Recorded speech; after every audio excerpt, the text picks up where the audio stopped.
Hello everyone, welcome to MT Educators. I hope you all are doing good. So guys, हमने अपनी series में दो chapters complete कर लिए हैं. फर्स्ट चैप्टर हमारा था growth and development and second chapter was socialization, जिसमें हमने बहुत डिटेल में पढ़ा है सभी थियरीज को सोशलाइजेशन की और पूरे कॉन्सेप्ट को. और आज हम अपना थर्ड चैप्टर स्टार्ट करने जा रहे हैं सीरीज का. तो थर्ड चैप्टर हमारा होगा कॉग्निटिव डेवलपमेंट. तो कॉग्निटिव डेवलपमेंट एक बहुत इंपॉर्टेंट पार्ट है इस एग्ज़ाम का. और इसमें हमें कुछ थियरीज पढ़नी है. जैसे तीन चार थियरीज मेन थियरीज हैं, जैसे एक पियाजे की थियरी है, फिर हमें वाइगॉस्की की थियरी पढ़नी है और कोहलबर्ग की थियरी पढ़नी है, और भी कुछ थियरीज हैं. लेकिन इन थियरीज से क्वेश्चंस आते ही आते हैं. और ये पियाजे, कोहलबर्ग और वाइगॉस्की में से एक क्वेश्चन तो आता ही आता है हर एक एग्जाम में. तो चलिए स्टार्ट करते हैं.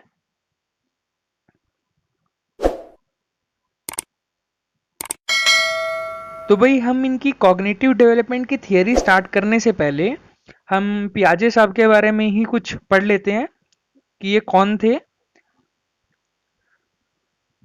इनका पूरा नाम था जीन पियाजे और इनका बॉर्न हुआ 9th ऑफ अगस्त 1896 में. पियाजे was a Swiss psychologist, biologist and a philosopher. भाई ये साइकोलॉजिस्ट भी थे, बायोलॉजिस्ट भी थे और एक फिलोसफर भी थे. Being a biologist, he emphasized the importance of environment and process of adaptation in our development. भाई ये बायोलॉजिस्ट थे तो इस वजह से इनको पता था, इन्होंने ज़्यादा इंपॉर्टेंस दी एनवायरनमेंट को, कि एनवायरनमेंट कितना इंपॉर्टेंट होता है डेवलपमेंट के प्रोसेस में, और प्रोसेस ऑफ एडेप्टेशन को भी, कि हम चीज़ों को अडेप्ट करते हैं एनवायरनमेंट से भी और हेरिडिटी से भी. और his fields of interest were developmental psychology and epistemology. भाई डेवलपमेंटल साइकोलॉजी में हमारा आ जाती हैं जो हमारी स्टेजेस ऑफ डेवलपमेंट है, और उन स्टेजेस ऑफ डेवलपमेंट के अकॉर्डिंग जो हमारी साइकोलॉजी होती है, मतलब बॉर्न से लेके और एडोलेसेंट तक जो भी हमारी स्टेजेस आती हैं उनमें हमारी क्या क्या साइकोलॉजी होती है, उसमें इन्होंने बहुत ज़्यादा काम किया है. और एपिस्टेमोलॉजी में हम बात करते हैं नॉलेज की. Then he is well known for his theory of cognitive development, constructivism, genetic epistemology, object permanence and egocentrism. भाई इसमें हमने मेन इनकी कॉग्निटिव डेवलपमेंट की थियरी पढ़नी है, जिसमें कंस्ट्रक्टिविज्म का भी कुछ पार्ट आ जाता है, और ऑब्जेक्ट परमानेंस और ईगोसेंट्रिज्म, ये सारी टर्म्स इन्होंने इस थियरी में अपनी यूज की है. और जेनेटिक एपिस्टेमोलॉजी को हमने ज़्यादा नहीं डिस्कस करना है यहाँ पर, क्योंकि हमारे सब्जेक्ट के, हमारे एग्जाम के पॉइंट ऑफ व्यू से उतना इंपॉर्टेंट नहीं है. He is also known as the father of child psychology. इनको चाइल्ड साइकोलॉजी के फादर के रूप में भी जाना जाता है. He was a radical constructivist. भाई ये रेडिकल कंस्ट्रक्टिविस्ट थे क्योंकि ये बिलीव करते थे कि जो बच्चे होते हैं वो अपनी नॉलेज को खुद कंस्ट्रक्ट करते हैं. वो अपने जो प्रैक्टिकल करते हैं, लर्निंग बाय डूइंग को के कॉन्सेप्ट से वो सीखते हैं, चीज़ों को खुद ऑब्जर्व करते हैं और प्रैक्टिकल करते हैं, और वो अपनी नॉलेज को खुद कंस्ट्रक्ट करते हैं. इसलिए उनको बाहरी जो एक्सटर्नल प्रेशर की ज़रूरत नहीं होती. He worked as a professor of psychology, sociology and philosophy. भाई इन्होंने साइकोलॉजी, सोशियोलॉजी और फिलोसफी में भी काम किया है as a professor. He died in Geneva, Switzerland. तो ये था हमारा कुछ पियाजे साहब के बारे में. अब हम बात करते हैं इनके कंस्ट्रक्टिविज्म के कॉन्सेप्ट के बारे में. इसमें हम ज़्यादा डिटेल में डिस्कस नहीं करेंगे, बट बेसिक कंस्ट्रक्टिविज्म की हम बात करते हैं. This theory says that learners construct new understanding and knowledge themselves, integrating with what they already know. भाई ये क्या बोलते हैं कि जो लर्नर्स, जो बच्चे होते हैं, वो अपनी नॉलेज को, अपनी अंडरस्टैंडिंग को खुद कंस्ट्रक्ट करते हैं, खुद बनाते हैं. जो चीज़ों को वो पहले से जानते होते हैं उसी को इंटीग्रेट करते हैं, उसी चीज़ का वो प्रैक्टिकल करते हैं, और कुछ नई नई चीज़ें सीखते हैं. As people experience the world and reflect upon those experiences, they build their own representations and incorporate new information into their pre-existing knowledge. भाई जैसे लोग एक्सपीरियंस करते हैं वर्ल्ड को, और अलग अलग एक्सपीरियंसेस से वो चीज़ों को सीखते हैं, नई नई इंफॉर्मेशन गेन करते हैं, और अपने स्कीमा में अपनी प्री एग्जिस्टिंग नॉलेज और अपने जो माइंड में एक्वायर करते हैं, ऐड करते हैं उस नई इंफॉर्मेशन को सीखने के बाद. तो मेनली कंस्ट्रक्टिविज्म में क्या होता है कि भाई बच्चे अपनी नॉलेज को खुद करके सीखते हैं, ऑब्जर्व करके प्रैक्टिकली वो खुद अपनी नॉलेज को कंस्ट्रक्ट करते हैं। ये था हमारा कंस्ट्रक्टिविज्म का कॉन्सेप्ट। इसके बाद आता है हमारा कॉग्निटिव डेवलपमेंट। तो पहले हम समझेंगे कॉग्निटिव डेवलपमेंट क्या होता है। तो देखिए, जहाँ भी हमारे पास कॉग्निटिव वर्ड या कॉग्निशन वर्ड आ जाता है ना, तो समझ लेना कि हमारे माइंड या ब्रेन से रिलेटेड बात हो रही है। जैसे हमारे माइंड में जो भी फंक्शंस होते हैं, जैसे रीजनिंग होती है, इंटेलिजेंस होती है, इमोशनल फैक्टर्स होते हैं, लैंग्वेज डेवलपमेंट होती है और मेमोरी की जब भी हम बात करते हैं, तो ये सारी बातें हमारी कॉग्निशन में आती हैं, कॉग्निटिव डेवलपमेंट के पर्सपेक्टिव में आती हैं। तो cognitive development refers to how a person perceives, thinks, and gain understanding of his world through the interaction of genetic and learner factors. Some areas of cognitive development are information processing, intelligence, reasoning, language development, and memory. तो इसके बाद हम बात करते हैं कि पियाजे साहब ने कुछ अपनी थियोरी में कुछ टर्म्स दी थी। तो ये कुछ इंपॉर्टेंट टर्म्स हैं, ये हम थियोरी में भी बात करेंगे, लेकिन उससे पहले मैं ये टर्म्स को आपको एक्सप्लेन करूंगा जिससे और अच्छे से क्लियर हो जाए। तो कुछ सबसे पहली टर्म हमारे पास आती है स्कीमा। स्कीमा क्या होता है भाई? स्कीमा एक मेंटल रिप्रेजेंटेशन है थॉट्स का, जो हमारी माइंड में इंफॉर्मेशन होती है वो एक कैटेगराइज्ड फॉर्म में होती है, एक ऑर्गेनाइज्ड फॉर्म में होती है। तो वही जो आपकी इंफॉर्मेशन जो आपके माइंड में है ना, वो आपका स्कीमा कहलाएगा। इसको एक एग्जांपल से समझो। जैसे मान लो आपको मैंने कोई भी वर्ड बोला, अमेरिका जैसे मैंने आपको कोई वर्ड बोला, तो आपको जो जो इंफॉर्मेशन आपके पास पहले से है अमेरिका के बारे में, आप उसको एकदम से सोचोगे, आप उसको रिकॉल करोगे। जैसे आप सोचोगे कि भाई न्यूयॉर्क शहर भी अमेरिका में है, और आप सोचोगे बराक ओबामा वहाँ के प्रेसिडेंट थे। तो जो जो भी इंफॉर्मेशन आपके पास आपको पहले से पता है अमेरिका के बारे में, आप उस सारी इंफॉर्मेशन को रिकॉल करोगे और वो आपके माइंड में एकदम से आ जाएंगी। ठीक है, तो ये जो आपकी प्री एग्जिस्टिंग नॉलेज है, जो आपकी पहले से जो नॉलेज है, जो एक ऑर्गेनाइज्ड फॉर्म में है आपके माइंड में, ये आपका स्कीमा कहलाएगा। ठीक है, और उसके बाद हमारी दो टर्म्स और आती हैं, एसिमिलेशन और अकोमोडेशन। तो भाई एसिमिलेशन और अकोमोडेशन में काफी बच्चे कंफ्यूज हो जाते हैं, ये थोड़ी सी कोरिलेट करती हैं एक दूसरे से, और आप इसको थोड़ा ध्यान से समझना। तो एसिमिलेशन देखो, जब भी हम अपने स्कीमा में, अपने माइंडसेट में, अपने माइंड में हम कोई भी नई चीज को, नई इंफॉर्मेशन को एक्वायर करते हैं, इनकॉर्पोरेट करते हैं, ठीक है, उसको हम एसिमिलेशन कहते हैं जनरली। और अगर हम जैसे हम जो हमने इंफॉर्मेशन एक्वायर की, कुछ टाइम बाद हमें पता चले कि भाई ये इंफॉर्मेशन पूरी तरह से सही नहीं है, तो इसमें कुछ चेंजेस करने की जरूरत है, कुछ मॉडिफाई करने की जरूरत है। तो जब हम उसको मॉडिफाई करते हैं और नई इंफॉर्मेशन को गेन करते हैं, उसको हम बोलते हैं accommodation. Assimilation is the cognitive process of incorporating new information and experiences into the pre-existing knowledge schema, and accommodation is the process of adjusting or modifying an existing schema or form an entirely new schema to deal with the new object or event. भाई आप इसको एक example से भी समझो। देखो, जैसे एक बच्ची है और इसको सिखाया गया कि जो चार पैर वाला जानवर होगा वो डॉग होता है। ठीक है, तो ये इंफॉर्मेशन इसने एसिमिलेट कर ली। उसके बाद इसने चार पैर वाले जानवर को इसको डॉग बोला। ठीक है, लेकिन कुछ दिन बाद जब इसको काऊ दिखी, इसने काऊ को भी डॉग बोला, डॉग बोलकर बुलाया। तो इसकी मदर ने इसको टोक दिया कि इसको बोला कि भाई ये डॉग नहीं है, ये तो काऊ है। तो ये जो बच्ची है ये कंफ्यूज हो गई कि भाई पहले तो यार इन्होंने बताया था कि चार पैर वाला जानवर डॉग होता है, ठीक है, तो अब ये बोल रहे हैं काऊ होती है। तो इसकी मदर ने इसको एक्सप्लेन किया, डॉग और काऊ के बीच में डिफरेंसेस बताए कि दोनों के बीच में क्या क्या डिफरेंस है, तो इसको समझ आया। ठीक है, तो इसने अपनी जो प्री एग्जिस्टिंग नॉलेज जो इसके स्कीमा में थी पहले से, तो इसने उसको मॉडिफाई क्या किया कि हर चार पैर वाला जानवर डॉग नहीं होता। ठीक है, तो ये इसने मॉडिफाई किया। तो ये मॉडिफाई करने के बाद इस प्रोसेस को बोलते हैं अकोमोडेशन। इसने अकोमोडेट किया मॉडिफाई करने पे।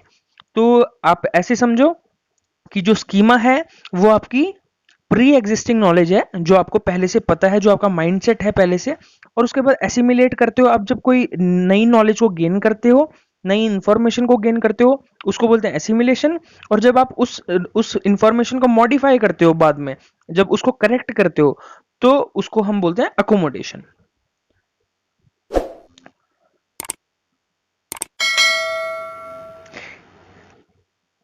और ये जो दोनों प्रोसेस हैं हमारे, एसिमिलेशन और अकोमोडेशन, ये दोनों हमारे एडेप्टेशन के अंदर आते हैं। एडेप्टेशन के अंदर आते हैं क्योंकि इन दोनों प्रोसेस से हम सीखते हैं, इंफॉर्मेशन गेन करते हैं, ठीक है। और इसके बाद हमारी जो नई टर्म्स आती हैं, और दो टर्म्स हैं, इक्विलिब्रियम और डिसइक्विलिब्रियम। इन दोनों को भी आप कोरिलेट करके समझना। इक्विलिब्रियम जो है, देखो आप उसी एग्जांपल से समझो। जैसे मैंने आपको समझाया था कि उस बच्ची ने पहले, उसको हमने बताया कि जो चार पैर वाला जानवर है वो डॉग होता है, ठीक है। उसने इस इंफॉर्मेशन को पहले एसिमिलेट किया, तो यहां पर उसका एसिमिलेशन हुआ, ठीक है। तो ये जो बात थी, ये इंफॉर्मेशन उसके माइंड में स्टेबल हो गई, ठीक है, उसको समझ आ गया, स्टेबल हो गई। तो ये इक्विलिब्रियम की स्टेज है, ठीक है। यहाँ पर इक्विलिब्रिएशन हो गया। लेकिन उसके बाद नई सिचुएशन क्या आई, नई सिचुएशन कैसे आई कि उसके सामने काऊ आई और उसने काऊ को भी डॉग कह के बुलाया, ठीक है। तो नई सिचुएशन ये थी। लेकिन जब उसने काऊ को डॉग कह के बुलाया, तो उसकी मदर ने बोला कि नहीं, ये काऊ है, ये डॉग नहीं है, ठीक है। तो उस बच्ची के मन में वो अनस्टेबिलिटी आ गई, डिसइक्विलिब्रियम की सिचुएशन आ गई कि पहले तो इन्होंने बोला था कि चार पैर वाला जानवर डॉग होता है, अब ये बोल रहे हैं काऊ है, ठीक है। तो ये डिसइक्विलिब्रियम की स्टेज आ गई। उसके बाद उसके मदर ने उसको डिफरेंसेस बताए उन दोनों के बीच में, और उसकी उसका जो माइंडसेट था पहले से, जो उसकी इंफॉर्मेशन थी उसके माइंड में, उसको करेक्ट किया, ठीक है। तो उसने उस चीज को अकोमोडेट किया। तो ऐसे ये प्रोसेस चलता है। तो यहाँ पर लिखा भी हुआ है, equilibrium is the state of balance between the assimilated information and accommodation. That is, equilibrium occurs when a child's schema can deal with most new information through assimilation. And disequilibrium क्या है? It is the state of imbalance when the encountering information that requires us to develop a new schema or modify existing schema.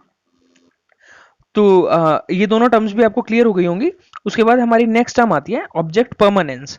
भाई object permanence क्या होता है?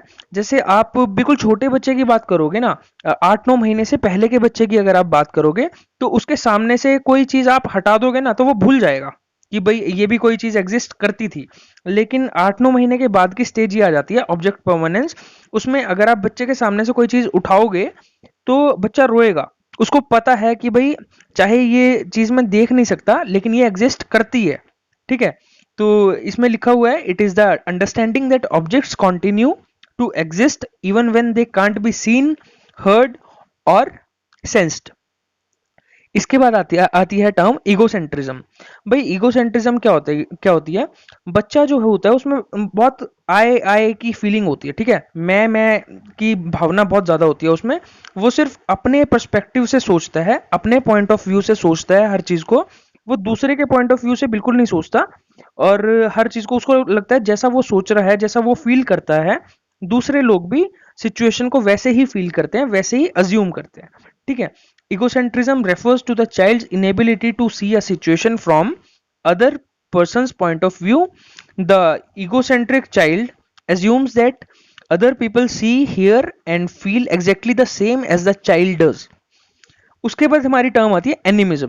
भाई animism में क्या होता है कि जो बच्चे होते हैं, मतलब सेंसरी मोटर स्टेज में जो जब बच्चे होते हैं ज्यादातर, या उससे थोड़े बहुत ऊपर, तो इनको ये जो नॉन लिविंग बींग्स होते हैं उनको भी लिविंग्स की तरह ट्रीट करते हैं। इनको लगता है जैसे टॉयज हैं, टेडी बियर्स हैं, ये सारी चीजें में इनको लगता है इनमें भी हमारी की तरह फीलिंग्स हैं, हमारी तरह ही इनके इंटेंशंस हैं। तो ये इनके साथ वैसे बिहेव करते हैं जैसे ये लिविंग बींग्स हो, ठीक है। Animism is a belief that inanimate objects have human feelings and intentions. उसके बाद हमारी टर्म आती है हाइपोथेटिको डिडक्टिव रीजनिंग। भाई इसमें क्या होता है, ये एक एबिलिटी है जिसके वजह से हम लॉजिकली और साइंटिफिकली सोच पाते हैं, और जैसे कोई भी प्रॉब्लम हो हम उसके सॉल्यूशन के लिए सोच पाते हैं और हाइपोथेसिस बना सकते हैं कि भाई ये सिचुएशन को, इस प्रॉब्लम को कैसे सॉर्ट आउट किया जाए। It is a ability to think scientifically or logically by making hypothesis about the solution of a problem. उसके बाद टर्म आती है इरिवर्सिबिलिटी, और कहीं जगह पे आपको लिखा मिलेगा रिवर्सिबिलिटी। इसमें क्या होता है कि बच्चे जैसे ज़्यादा छोटे बच्चे होते हैं उनमें रिवर्सिबिलिटी नहीं आती, तो वो सोचते हैं जो एक्शन है वो रिवर्स नहीं हो सकते। जैसे जैसे ये पिक्चर आप देख सकते हो, जैसे ये क्ले है। छोटे बच्चों में उतनी कैपेबिलिटी नहीं होती सोचने की, वो उतना नहीं सोच पाते कि ये रिवर्सिबल प्रोसेस है और ये क्ले को मोल्ड करके हम कुछ भी बना सकते हैं, ठीक है, और इसका साइज और शेप हम चेंज कर सकते हैं। और दूसरी रिवर्सिबिलिटी का एग्जांपल ये भी हो सकता है कि जैसे 2 + 3 5 होता है, तो 5 - 2 भी 3 होगा, तो ये थिंकिंग अभी तक उनमें डेवलप नहीं होती, तो वो एक स्टेज पे आके डेवलप होती है। वो स्टेजेस के बारे में हम बात करेंगे आगे थियोरी में। देन आती है ट्रांसडक्टिव रीजनिंग। ट्रांसडक्टिव रीजनिंग क्या होती है? ये थोड़ी इलॉजिकल टाइप की रीजनिंग होती है, मतलब बच्चे रीजन तो करते हैं, बच्चों की थिंकिंग डेवलप तो होती है, बट वो उतनी लॉजिकल नहीं होती, वो इलॉजिकल सी रीजनिंग होती है, उनकी इलॉजिकल सी थिंकिंग होती है। देन ट्रांजिटिविटी आती है। ट्रांजिटिविटी में हमारा आता है कि बच्चे जब ये सोचने लग जाएं कि रिलेशनशिप देखने लग जाएं कि एक चीज दूसरी चीज से रिलेटेड कैसे है। जैसे जैसे ए अगर बी से बड़ा है, बी सी से बड़ा है, तो ए जो है वो ऑटोमेटिकली सी से बड़ा होगा, ठीक है। तो इस तरह की जब रिलेशनशिप उसमें आ जाती है तो उसको ट्रांजिटिविटी बोलते हैं। देन एक टर्म है सीरिएशन। सीरिएशन में क्या होता है कि बच्चा जो जब कुछ चीजों को, जैसे उसके टॉयज को एक ऑर्डर में उसको अरेंज करने लग जाए सीरियल वाइज, तो फिर उसको सीरिएशन बोलते हैं। जैसे ये पिक्चर में बच्चा कुछ टॉयज को इनको हाइट के ऑर्डर में, क्वांटिटी या मैग्नीट्यूड के ऑर्डर में अगर वो अरेंज करता है तो उसको सीरिएशन बोलते हैं। देन क्लासिफिकेशन आता है। क्लासिफिकेशन क्या होती है? ये एक इस ऐसी एबिलिटी है जिसमें बच्चे आइडेंटिफाई कर पाते हैं चीजों को, ठीक है, कैटेगराइज कर पाते हैं, क्लासिफाई कर पाते हैं। जैसे ये ब्लू फ्लावर्स हैं, ये येलो फ्लावर्स हैं, ठीक है, तो उनको सॉर्ट कर पाते हैं, ग्रुप कर पाते हैं उनके कैरेक्टरिस्टिक से देख के, चाहे वो कलर हो, शेप्स हो या साइजेस हो। देन एक टर्म है डिसेंट्रेशन। डिसेंट्रेशन में क्या होता है कि इसमें बच्चा बच्चे की उतनी एबिलिटी नहीं होती कि वो एक से ज्यादा चीजों में कंसंट्रेट कर पाए एक ही सेम टाइम पे। Then conservation. Conservation is the ability to understand that the quantity, area और volume does not change with the change in form और शेप और साइज। भाई जो छोटे बच्चे होते हैं ज्यादा, उनमें उनको अगर आप ऑफर करोगे 2 ग्लासेस जिनमें मतलब कोई भी, जैसे कोल्ड ड्रिंक है, ठीक है, आप 2 ग्लासेस में डाल दो, एक ग्लास जिसकी हाइट ज्यादा है लेकिन उसकी विड्थ कम है, ठीक है, और एक ग्लास जिसकी हाइट कम है, ठीक है, तो बच्चा ऑटोमेटिकली उसमें क्या सिलेक्ट करेगा? जिसकी हाइट ज्यादा है उसको लगेगा इसमें क्वांटिटी ज्यादा होगी उसकी, ठीक है, तो वो उसको चूज करेगा। लेकिन जब बच्चा धीरे धीरे बड़ा हो जाएगा, कॉन्क्रीट ऑपरेशनल स्टेज तक आएगा, तो उसमें ये कंजर्वेशन डेवलप हो चुका होगा और वो समझ चुका होगा कि इसमें दोनों में क्वांटिटी उतनी बराबर हो सकती है, ठीक है। तो ये हमारा कंजर्वेशन का कॉन्सेप्ट है। According to Piaget's theory, development of child's intellect starts from birth. भाई जीन पियाजे क्या बोलते हैं कि जो बच्चे की डेवलपमेंट है वो उसके बर्थ से ही स्टार्ट हो जाती है। जो बच्चे की इंटेलेक्चुअल डेवलपमेंट है वो बर्थ से ही स्टार्ट हो जाती है। Whenever child is born, he is able to perform some actions like suck, see, catch, reach objects. At that time, his intellectual structure is such that he only makes it capable of doing these actions. भाई जब बच्चे का born होता है उसके बाद वो कुछ गिने चुने ही एक्शंस वो परफॉर्म करता है, जैसे सक करता है चीजों को, ठीक है, देखता है, कैच करता है, ऑब्जेक्ट्स तक पहुंचता है वो, ठीक है, सिर्फ ये गिने चुने एक्शंस वो शो करता है। As he grows, scope of his intellectual structure also grows and he becomes intelligent. भाई टाइम के साथ साथ जैसे वो बढ़ता है, उसकी डेवलपमेंट होती है, तो उसके दिमाग का भी, उसके इंटेलेक्चुअल उसका स्ट्रक्चर जो होता है वो उसका डेवलपमेंट होता है, उसका विकास होता है, ठीक है। तो अब हम बात करेंगे जीन पियाजे की जो थियरी है उसकी। भाई अकॉर्डिंग टू जीन पियाजे, cognitive development occurs in the order of certain 4 stages. भाई इन्होंने बोला है कि जो जो बच्चों का डेवलपमेंट होता है, कॉग्निटिव डेवलपमेंट होता है, वो 4 स्टेजेस में होता है। तो ये 4 स्टेजेस हमारी है। पहली सेंसरी मोटर स्टेज है, देन प्री ऑपरेशनल स्टेज है, देन कॉन्क्रीट ऑपरेशनल स्टेज है, और लास्ट हमारी फॉर्मल ऑपरेशनल स्टेज है। तो चलिए स्टार्ट करते हैं ये थियोरी को। तो पहली आती है हमारी सेंसरी मोटर स्टेज। भाई ये जो स्टेज होती है हमारी, ये 0 to 2 years की स्टेज है, ठीक है। तो बर्थ से 2 years की स्टेज है। इसमें क्या होता है, इसमें सेंसेस टीचर्स होते हैं। भाई बच्चा जो है वो अपनी सेंसेस से ही सब कुछ सीखता है। जैसे children experience the world through movement and their senses. भाई वो अपने मूवमेंट से सीखता है और सेंसेस से सीखता है। अच्छा, आप सबसे पहले एक मतलब समझो, इस स्टेज का नाम है सेंसरी मोटर। सेंसरी मोटर का मतलब क्या है, एक तो सेंसेस और एक मोटर स्किल्स, ठीक है। सेंसेस मतलब जो आपकी 5 ज्ञान इंद्रियां हैं, ठीक है, जो 5 आपकी सेंसेस हैं उनसे वो सीखता है, ठीक है।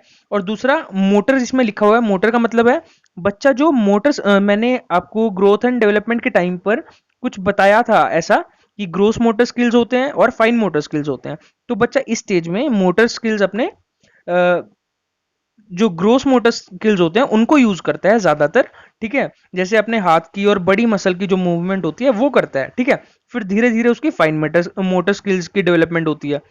तो वो अपने मोटर स्किल्स का यूज करता है और अपने सेंसेस का यूज करता है, उन्हीं से बच्चा सीखता है इस स्टेज में। इस स्टेज को सेंसुअल लिथार्जी स्टेट भी बोला गया है, ठीक है। इस स्टेज में चिल्ड्रन शोज इमिटेटिव बिहेवियर। भाई बच्चे इस स्टेज में कॉपी करते हैं बहुत ज्यादा बड़ों को, जो या जो भी उनके आसपास हैं, जैसे आप करोगे वैसे ही वो छोटा बच्चा आपको कॉपी करेगा, ठीक है। वो इस स्टेज में इमिटेटिव बिहेवियर शो करते हैं। ऑब्जेक्ट परमानेंस, मैंने जैसा कि बताया था आपको, ऑब्जेक्ट परमानेंस पहले एक्सप्लेन किया। इस स्टेज में हमारा ऑब्जेक्ट परमानेंस आ जाता है जब 8-9 महीने के बाद लगभग बच्चे में ऑब्जेक्ट परमानेंस आ जाता है। बच्चों को चीजों का पता चलता है कि भाई चीजें एग्जिस्ट करती हैं, चाहे वो देख पाए चाहे वो ना देख पाए। Then development of mental actions, भाई उसके मेंटल एक्शंस का भी डेवलपमेंट होता है। और जैसे बच्चा चीज़ों को देखने लगता है, ऑब्जर्व करने लगता है ना, इमिटेट करता है, तो बोलने भी लगता है धीरे धीरे। लैंग्वेज का डेवलपमेंट होने लगता है धीरे धीरे उसकी।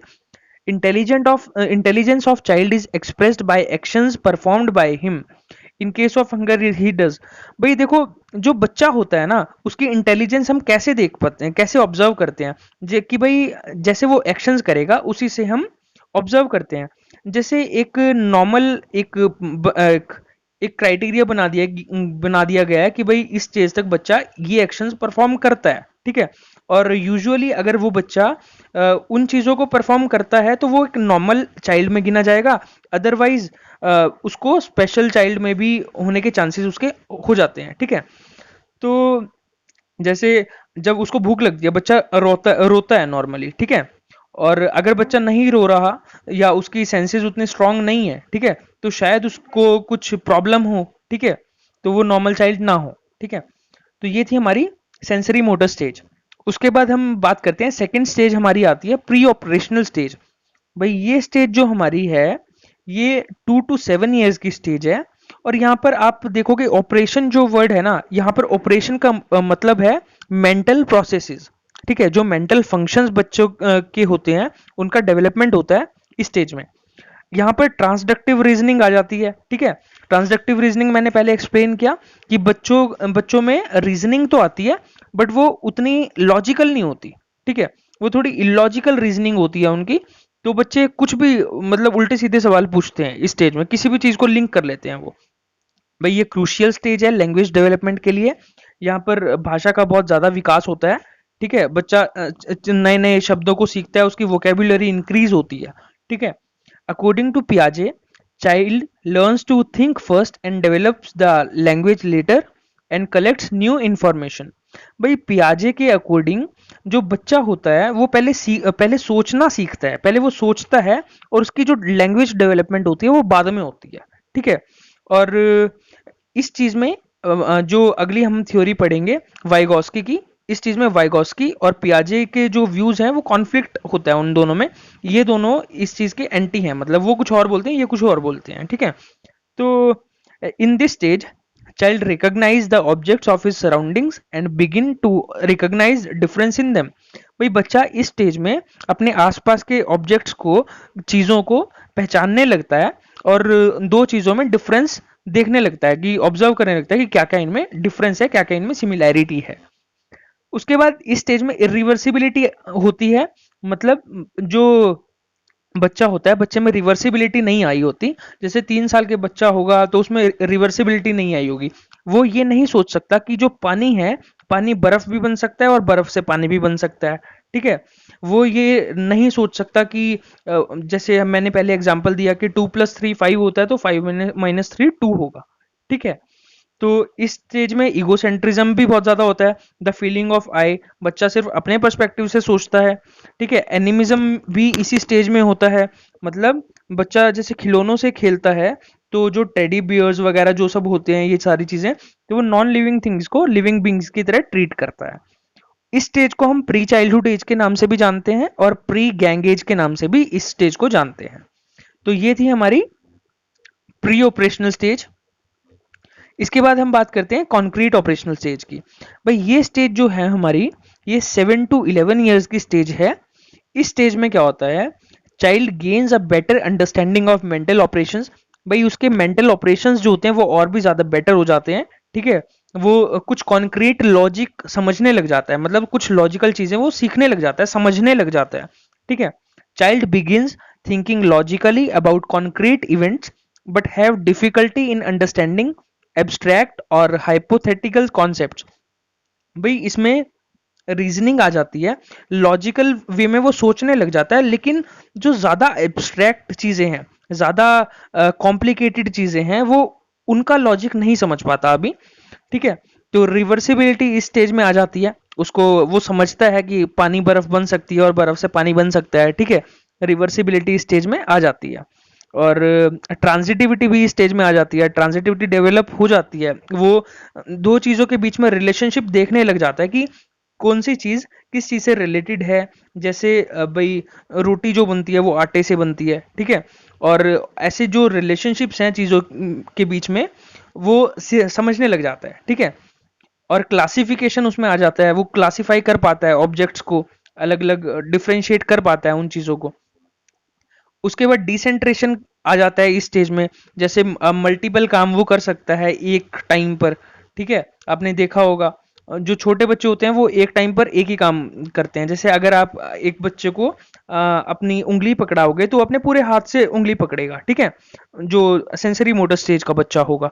ठीक है, वो पूरा फोकस उसी पे करेगा, एक एक टाइम पे एक ही काम करेगा। लेकिन यहाँ पर बच्चा खाना भी खा रहा है, टीवी भी देख रहा है, सॉन्ग्स भी सुन रहा है, ठीक है, बात भी कर रहा है। तो ये इस स्टेज में डिसेंट्रेशन सेंट्रेशन आ जाता है, इसमें डिसेंट्रेशन गलत लिखा है। देन सीरिएशन की स्टेज भी है, बच्चा इसमें अरेंज कर पाता है चीजों को, पजल्स कुछ सॉल्व करने लग जाता है। ठीक है, कंजर्वेशन की स्टेज आ जाती है, बच्चे को समझ आ जाता है कि जो ऐसा जरूरी नहीं है कि जो जिस ऑब्जेक्ट की, जिस कंटेनर की हाइट लंबी है और जो दूसरे वाला उसकी विड्थ ज्यादा है, उसकी चौड़ाई ज्यादा है, तो सिर्फ जो टॉल वाला कंटेनर है उसी में क्वांटिटी ज्यादा आएगी। तो वो कंजर्वेशन आ जाता है उस बच्चे में। इस स्टेज को हम लेटर चाइल्डहुड स्टेज भी बोलते हैं, गैंग एज भी बोलते हैं, एलिमेंट्री स्कूल एज भी बोलते हैं, क्योंकि बच्चा स्कूल में जाने लग जाता है। ठीक है, और चाइल्डहुड की स्टेज भी है, और इसको टेबल ऑपरेशन फेज भी बोलते हैं। तो ये थी हमारी कॉन्क्रीट ऑपरेशनल स्टेज। ठीक है, इसके बाद हमारी लास्ट स्टेज आती है फॉर्मल ऑपरेशनल स्टेज। भाई ये जो हमारी स्टेज है, ये 12 इयर्स और उससे अबव की है, और ये एडल्टहुड तक जाती है। ठीक है, इसमें क्या होता है, child develops abstract thinking and utilize metacognition. भाई इसमें बच्चे का जो लॉजिक होता है उसकी एब्स्ट्रैक्ट थिंकिंग आ जाती है, वो लॉजिकल चीजों को समझने लग जाता है। ठीक है, वो लॉजिकल चीजों को समझने लग जाता है। जैसे आप देखोगे 12 इयर्स का बच्चा लगभग नाइन्थ नाइन्थ क्लास से ऊपर पहुंच जाता है। ठीक है, तो उन क्लास में लॉजिकल चीजें आ जाती हैं। ठीक है, साइंटिफिक चीजें आ जाती हैं, और वहां पर उसकी रीजनिंग भी डेवलप होती है। Also known as abstract operation stage, hypothetico deductive reasoning comes. भाई हाइपोथेटिको मतलब वो साइंटिफिक और लॉजिकल चीजों को समझने लग जाता है। ठीक है, skills such as logical thought, deductive reasoning, systematic planning also emerge during this stage।